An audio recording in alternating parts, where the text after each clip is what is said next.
Hey friends, we are back for another gathering in the House of Good Spirit.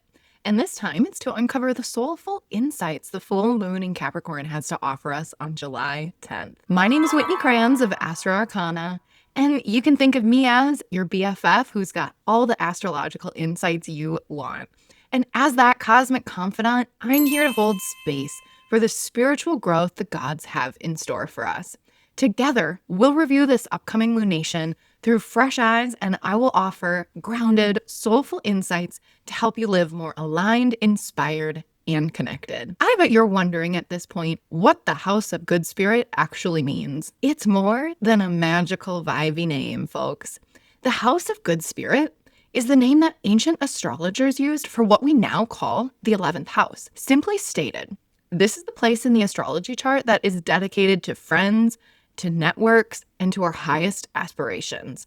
And to me, this podcast is a representation of the best parts of a supportive, magical community where we grow with each other into our biggest goals. And in holding this space, I offer us a chance to get real about our hopes and our dreams and align with the lunations, our full moons and our new moons, to create the inner shifts it takes to get there. And it's not a community if it's just me talking to you, is it? That's the unique thing about the House of Good Spirit. I welcome you to share your own stories here. You're welcome to do that, of course, in the comments, but I'd really like to hear it straight from the source. So with that, let's hear some reflections from our friends regarding the new moon in Cancer. This new moon in Cancer has taken place in my 6th house, and it formed an almost exact square to my natal sun. And so for me, it's been this moment of massive sea change in terms of the work that I do in the world and on my day-to-day basis, and how I'm weaving in my higher ideals, my purpose into these big changes. There's been some massive boons, some gentle humiliation. It's been great. Oh my gosh, Courtney, only you would be able to say that gentle humiliation is great. I love that positivity. Any lunation in the 6th house, the 6th house is a house of work, of drudgery, right? And especially making a square to the natal sun. Oof, I can understand how that would feel tense in the least. Thanks, Courtney, for sharing. All right, now we're going to play Grayson's video. Hey Whitney, so some things with this new moon. I'm a Virgo rising, so I have Cancer in the 11th house, the joy of Jupiter. I've just been thinking about my mental diet and remaining positive even when things are kind of shitty and crappy. I can still shape my perspective with things, and there's no harm in just being positive and having an outlook of things are crappy, but maybe it's working out for the best. Maybe everything is working out in my favor. There's no harm in just having that positive attitude with things. The second thing is, on this new moon, I had a tarot reading come in from a friend that I had asked for, and it really provided the perfect clarity that I needed, which was to just stop moving and rest and get clear about what I want and what I need instead of forcing things, which is pretty brilliant. The other thing is, well, two other things. I had a friend from Instagram ask me to be on their podcast in a month, and I had another friend ask me to teach a class for their Discord server in a couple months too, all on the same day. So 11th house, optimism, connections, community connections, beautiful, joyful things. Thank you, Jupiter. Thank you. And thank you, Whitney. Aw, thanks, Grayson. I love that with this story, we get to talk about the 11th house. And just like Grayson said, the 11th house is the joy of Jupiter. And so what that means is that Jupiter does really well when it's in that house. Jupiter was recently in Gemini in my 11th house. And even though Gemini is technically Jupiter's detriment, it was much easier than it could have been. It certainly brought those bounties and those gifts. Grayson, I think it's so cool that those opportunities from your social networks, again, very 11th house, were coming straight to you. And I appreciate the words you have about attitude shift, right? As a place of hopes and dreams, in order to get there, we've got to get our attitude right. Thank you so much for sharing. All right, next, we are going to showcase my BFF, Alexandra. Astro bestie, I had to tell you because it's so astrology good that ever since Jupiter came into Cancer, I have a 7th house Cancer moon and it's at like 1 degree of Cancer. I have eaten more muffins and had more orgasms than I have had probably since the last time Jupiter was on my moon. I just keep going to Trader Joe's and buying the 4-pack of gluten-free chocolate muffins and gluten-free strawberry muffins, and I buy like 2 of each. It's only been 2 weeks. I think I've had 48 muffins and probably more orgasms than that, if you can believe it. And I have a full-time job, okay? But Jupiter has me feeling absolutely freaking crazy. I feel like a psycho. And so I needed someone to share this with. It's so astro good, and I'm very tired. That, friends, is what the House of Good Spirit is for. Confessions straight from the soul and who knows where else. Oh my gosh, Alexandra, we appreciate your realness. Jupiter and Jupiter's abundance kind of blows things up, right? And so I can see that that is happening in your appetites of all natures. Thank you for sharing that zinger. You are not alone. Now, if you want to contribute your own video, send it over to me on Instagram. You can send it via DM. You can also simply post using the hashtag Good Spirit or witnessed with a WHIT, because you know me, I'm Whitney. All right, let's get into our lunation. So before we talk in depth about Capricorn and the full moon happening here on July 10th, let's take it back to Astro 101 and talk about what exactly a full moon is anyway. If the new moon was the initiation and the seeding point, when the sun imprinted the solar vision upon the new moon and let her weave her magic like she always does, then this full moon is the realization of that vision. If we take it back to the plant metaphor, it's the blooming of our flower or the fruit that ripens on the vine. Now, this is also when the sun and moon are in a direct opposition or otherwise 180 degrees apart. And it tells us, therefore, a little something about the opposition too. This is when darkness becomes full light. Now, in the last episode, I pulled a quote from Dane Rudyard's The Lunation Cycle. And Rudyard calls the waning part of the cycle, the part of the cycle that occurs the 2 weeks between the full moon and the new moon, so right after the full moon, this is the conscious growth in meaning. So this period is about development of meaning. It's about becoming. Now, while typically full moons are worth the hype, full moons can get a little spooky if we aren't ready for that growth, if we aren't ready to become, and if we're not ready for the things we've created to have meaning. And generally, full moon periods are filled with heightened activity because with the moon's light at its peak, we're also filled with peak energy. And now this peak moment energy provides us the perfect segue into an exploration of the sign of Capricorn. So the sign of Capricorn, I'm sure you've heard it before. Capricorns are a bunch of striving type A boss bitches.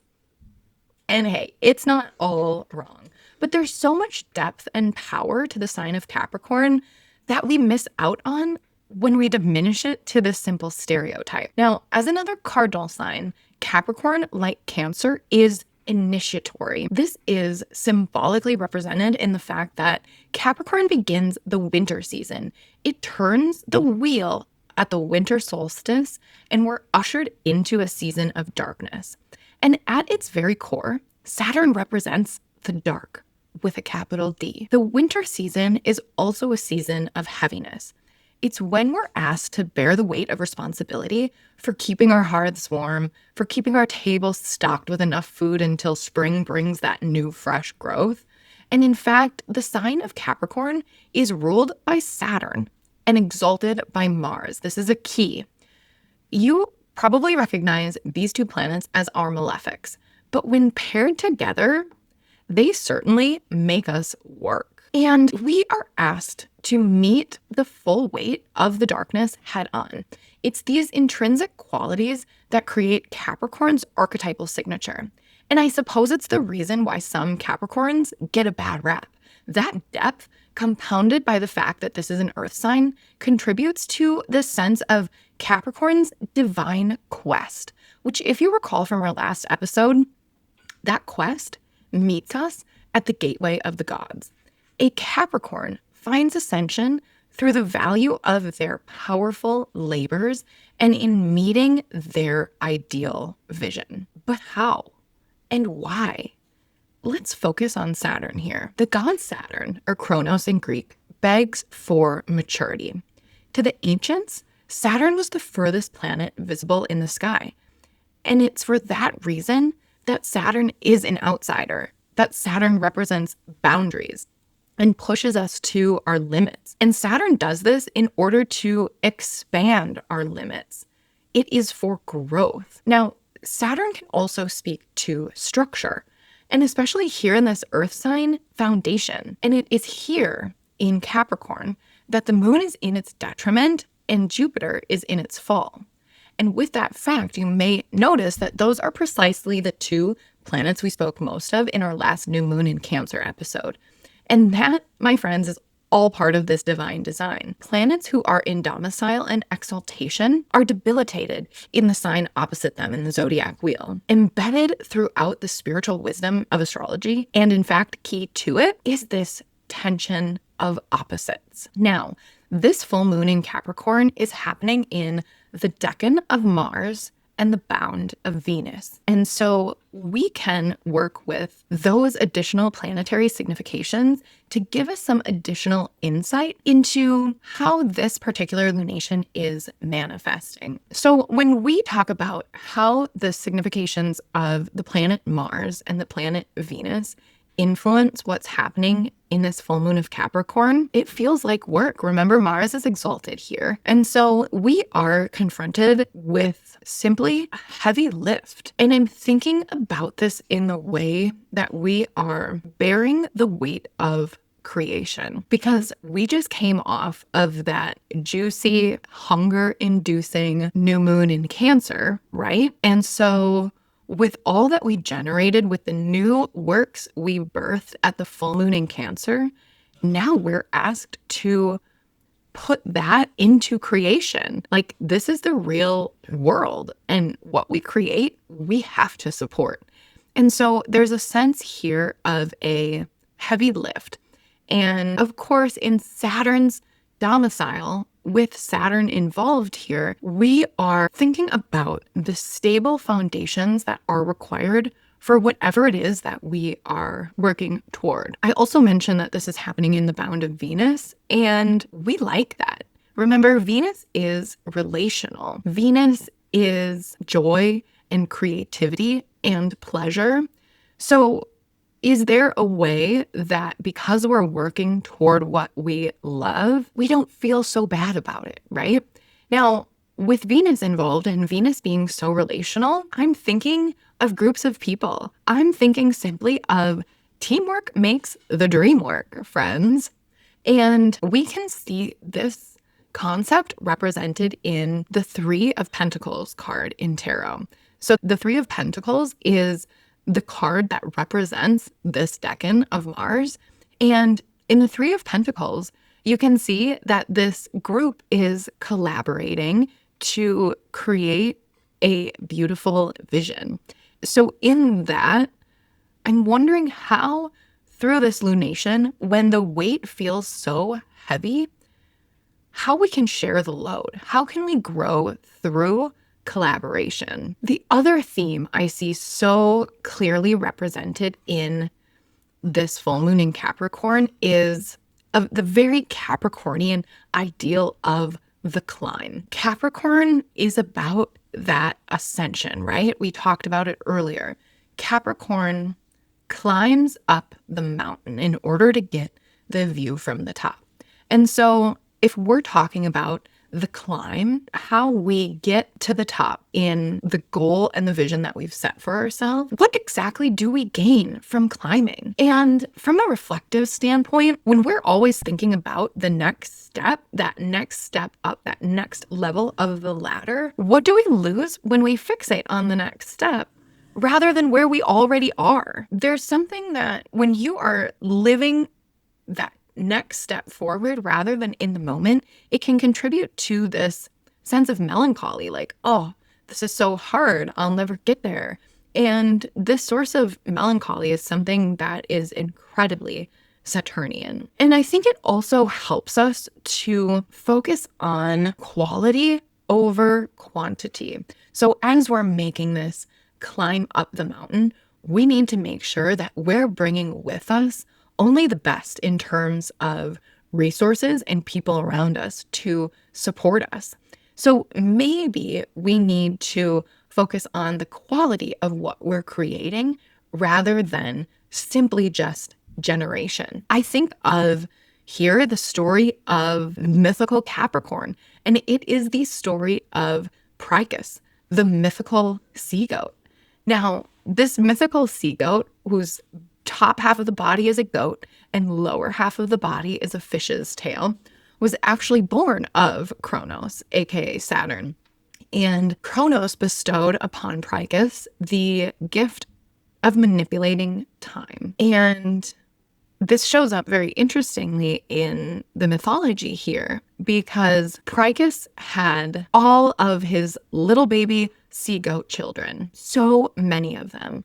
But these sea goats were born with this drive, the drive to climb up right out of the water and onto land.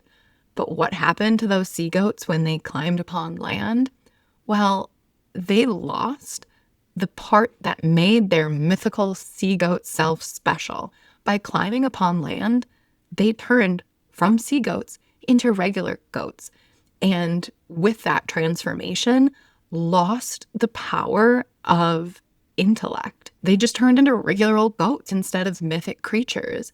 And so in this story, Pricus would continually turn back the clock in order to save his little sea goat children from this demise that is the upward climb. And in doing so, he became incredibly dejected, as one could imagine. It was an extreme source of melancholy and depression because no matter how hard he tried to turn the clock back to save his little sea goat children, he lost them. And it is at this point then that Pricus asked Kronos to relieve him of his powers. And that is how the sea goat is the symbol for Capricorn, because Kronos put him for eternity to live eternally in the stars as the constellation of Capricorn. And we see that in this story, that sort of mythic reflection of what can go wrong when we climb just for the sake of climbing. I think we can also think about this Capricorn lunation, the full moon, as a trigger point for some of the work that we are meant to do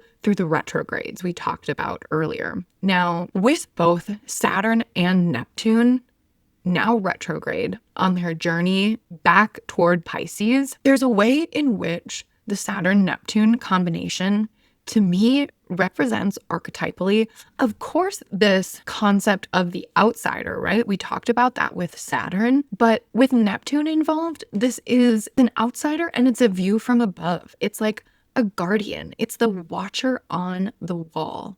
And so I'm thinking about here, as we take this full moon in context with the retrograde that it very much so triggers, is do we need to retreat for a moment? Do we need to retreat into the shadows instead of putting up our guardian front, instead of being the watcher on the wall that's always protective of everybody else? Do we need to retreat into the shadows in order to muster our own strength?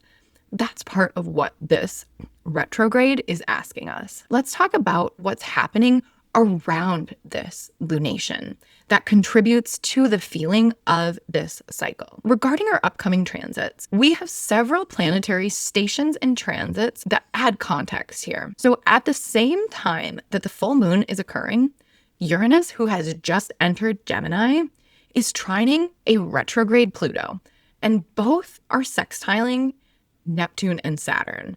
This little wedge formation is like a pre-retrograde prologue that's pointing to the shifts taking place around our new ideals. And when I say pre-retrograde, I mean the retrograde for Saturn, because at this point, Pluto is already retrograde and Neptune is already retrograde. And a key component then of this cycle is that on 7/12, Saturn stations retrograde in Aries at 1 degree. Now, this lunation in Saturn's domicile, the full moon in Capricorn that we're talking about this episode, comes just days before Saturn stations retrograde. But then a few days later, even on July 17th, Mercury also stations retrograde. So now when we have, at this point, Neptune, Pluto, Saturn, and Mercury, that's 4 planets that will be retrograde at this point in the year. And this is a time of formation. I want to stress that because folks get really wigged out by retrogrades, right? It's the way that pop astrology has really blown up the Mercury retrograde in general. But really what's happening here is a formation or reformation, we could say. We can use all of these words that start with re, like a re-evaluation. What happens here in this cycle is a thorough review and an editing process. We're editing what we're working on. And some people hear Mercury retrograde and assume a crisis is upon it, but that's just simply not it. These retrograde planets are helping us shift our priorities and put us in review mode. Now, the other hot point for this cycle is on July 23rd, when Venus in Gemini squares Mars in Virgo, both at 21 degrees. And what is interesting about this particular transit is that Mars is conjoined the South Node at this point. And so Venus is square the nodes. And when a planet is square the nodes, we can also say that the planet is at the bending of the nodes. And so what happens at the bending of the nodes is an important choice that we need to make. There is, again, a sense of polarity there. With this particular transit happening at the bending of the South Node, because Venus is clockwise to the right of the South Node. We know it's a South Node bending transit. And so a South Node bending transit imports some of the significations of the South Node, like a release or a letting go. And so we may be forced at this time with a decision to make that leads to a letting go. Now, with Venus and Mars involved, Venus and Mars are our lovers.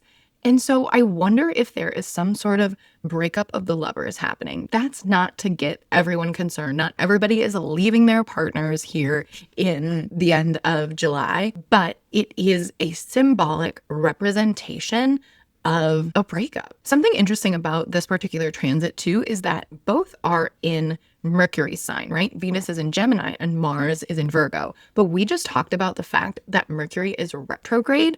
And so it's like, when you put Venus and Mars together, there's so much passion there. And so it's like an acceleration of our desires, but coming up against a roadblock. And I wonder if that's where the letting go piece comes in. So now that we have some context about this cycle, let's talk about how we can use this lunation to reflect and how we can integrate the work that's meant for us. So I want to first ask, as we think about the bound of Venus being involved here, sort of that teamwork aspect, if the burden feels too great to bear, who can you turn to for support? From the lens of the retrogrades we just talked about, if you're feeling like an outsider, why? Why is that? And is it really so bad to be an outsider? If you are an outsider, is there a way to incorporate healthy collaboration? I also wonder if you're fixating on taking the next step, are you losing out by focusing on what you don't have rather than what you do? Now, we could really simply integrate this by turning everyday activities into a form of ritual. I would love to see you hike a nature path on the day of this full moon. You could even go rock climbing, or if you're afraid of heights like me, maybe bouldering. I also think this is a great time to, like we've talked about, collaborate. Can you work on a project with a friend? And now, as I'm doing my own inner work, my unique way of integrating the current astrology includes external integration in the form, of course, of fashion.